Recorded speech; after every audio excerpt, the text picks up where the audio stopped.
GSTR 9 and 9C ये हैं GST की एनुअल रिटर्न जिन्हें एक GST में रजिस्टर्ड नॉर्मल टैक्स पेयर के लिए बनाया गया है।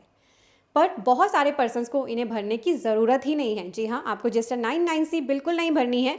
अगर मैं GSTR 9 के लिए बात करूँ तो अगर आपकी एनुअल एग्रीगेट टर्नओवर 2 करोड़ तक है, यानी पैन इंडिया लेवल की आपने अपनी एनुअल एग्रीगेट टर्नओवर देखनी है, अगर उसकी लिमिट 2 करोड़ तक है तो आपके लिए GSTR 9 भरना एग्जाम्प्ट है। हर साल इसके लिए नोटिफिकेशन रिलीज की जाती है जिसमें एग्जाम्पशन दे दी जाती है।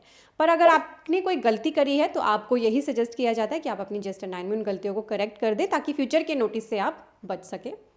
ऐसे ही GSTR 9C which is your reconciliation statement, इसके लिए भी टर्नओवर की लिमिट है 5 करोड़। अगर आपकी टर्नओवर 5 करोड़ तक है एनुअल एग्रीगेट टर्नओवर तो आप पर GSTR 9C की कोई मैंडेशन नहीं है, पर 5 करोड़ से ज़्यादा होते ही आपको GSTR 9C भरनी है। यानी 5 करोड़ से अबव टर्नओवर वालों को तो 9 भी भरनी है और 9C भी, और 2 करोड़ से कम के पर्सन्स के लिए 9 भरना मैंडेटरी नहीं है, 9C तो उनके लिए एप्लीकेबल होगी ही नहीं। और जिनकी टर्नओवर 2 से 5 करोड़ है उनको सिर्फ GSTR 9 ही फाइल करनी है। अब बहुत सारे पर्सन्स का ना एक क्वेश्चन आता है कि हमारी पैन इंडिया बेसिस पर मान लीजिए 3 ब्रांचेज हैं। ब्रांच 1 की मेरी टर्नओवर 10 लाख है, ब्रांच 2 की तो टर्नओवर है ही नहीं, ब्रांच 3 की मेरी टर्नओवर है 3 करोड़। तो मुझे फिर सिर्फ ब्रांच 3 के लिए ही GSTR 9 भरनी पड़ेगी ना?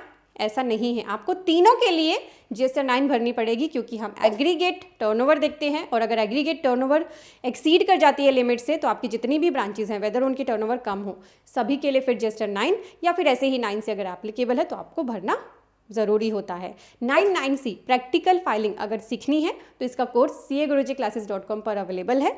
यहाँ जाएं, कोर्सेज सेक्शन में आपको 9C का कोर्स मिलेगा, इस पर क्लिक करके आप एनरोल कर सकते हैं। GST एंड इनकम टैक्स सीखने के लिए CA गुरुजी को अभी फॉलो करें।